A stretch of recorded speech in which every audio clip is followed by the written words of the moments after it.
अब क्या प्रसंग चल रहा कि जैसे कई भक्तों को प्रेरणा दी जाती है कि भाई आप जोत बोलो हवन के लिए। देखो पुण्यात्मा, हमारे कई प्रकार के पाप हमने इकट्ठे कर रखे हैं। जैसे एक दास ने एक वाणी बोली थी भगवान की कि मानत ना मन मोरा साधो मानत ना मन मोरा रे, और बार बार मैं ये समझाऊं जग में जीवन थोड़ा रे। फिर क्या बताते हैं कि शरण पड़े को गुरु संभाले जान का बालक भोरा रे, और कह कबीर तुम चरण चित राखो जो सुई में डोरा रे। जैसे कोई बालक छोटा सा होता है, 5-4 महीने का, 7-8 महीने का, 9 महीने का बच्चा, वो पालने में सुला रखा होता, माता काम लग जाती है अपने घर के काम में। थोड़ी सी देर में वो रोने लगता है तो देख उसको पता लग जाता है माता को, या तो ये भूखा हो गया या इसने टट्टी पेशाब कर लिया। तो जाकर देखती है तो टट्टी पेशाब करके और सारे कपड़ों को भी खराब कर रखा है, अपने पैर पूर भी खराब कर रखे हैं, हाथ ऊथ भी लगा रखा है, टट्टी लगी उसके हाथों के। तो उस माता को वो बच्चा बुरा नहीं लगता, वो उसको उठाती है और नवाती है, खूब साफ करती है, उसके कपड़े धोती है, नए कपड़े पहनाती है, फिर लाड करती है, सीने से लगाती है। उसको मालूम है कि बालक है, इसको पता नहीं, इस अनजान है ये ऐसे सारा दोना टट्टी में सना पड़ा है, तो उसको बुरा नहीं लगता। माता को पता है, सब पता नहीं। तो इसी प्रकार आप जब यहाँ आए हो, इस कलयुग में पहुँच चुके हो, आप इतने पाप कर्मों से सन गए हो और आपको पता नहीं कितने पाप कर लिए, जैसे उस बालक ने कर लिए, उसको पता ही नहीं तू ये क्या कर रहा है। तो ऐसे अबोध जानता है भगवान आपको, ये सत्कर मान ले। फिर परमात्मा कहते हैं कि शरण पड़े को गुरु संभाले और जान का बालक भोला रे। और आपका क्या फर्ज बताया परमात्मा ने, आपका क्या करते हो बताया है कि कहे कबीर तुम चरण चित राखो जो सुई में डोरा रे। आप अपने गुरुदेव के प्रति इतना लगाव बना कर रखना अटूट, जैसे सुई के अंदर धागा डाल दिया जाता है और नीचे गांठ लगा दी जाए तो वो सुई के साथ लटकता ही रहता है।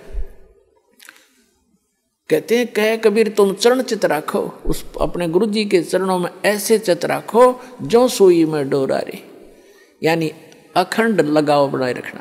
तो आप जी के जो पापों को ऐसे धोएगा गुरु जी इस सत्संग रूपी जल से, और फिर आपको भक्ति से चार्ज करेगा, दूध पिलाएगा।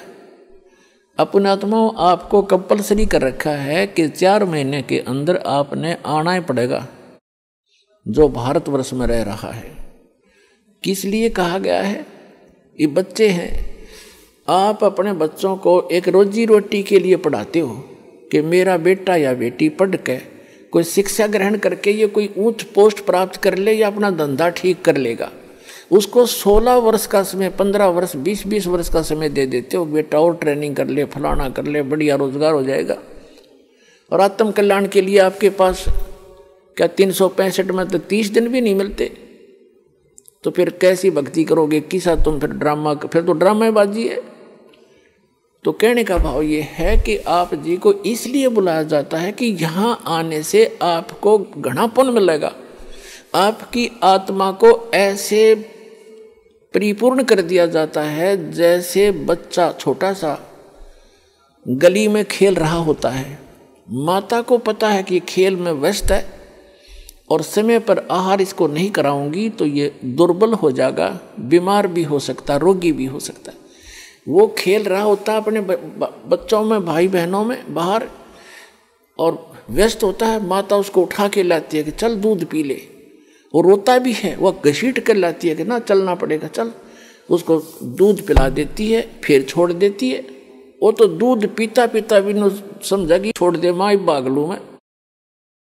माँ को पता है कि इसमें मैंने पाइया दूध डाल दिया, इब कितना खेल ले हो, शाम में फिर डाल दूंगी।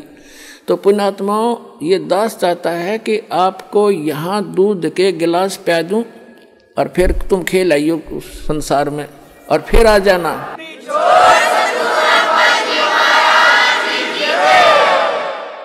ताकि आपकी आत्मा दुर्बल ना हो, और आप जल्दी युवा हो जाओ।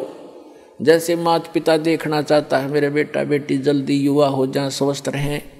दास के आप बेटा बेटी हो, आत्मा के पिता गुरु होते हैं और शरीर के पिता माता पिता अन्य होते हैं।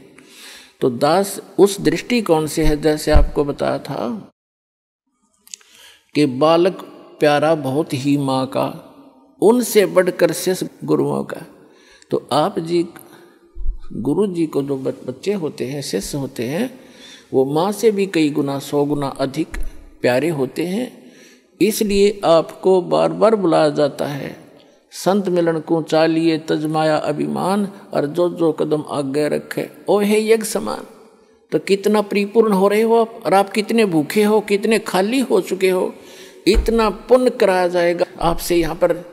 और जब जाके आपकी स्थिति ऊपर उभरेगी, इतना माइनस हो गया आपके पुण्य पाप इतने बड़े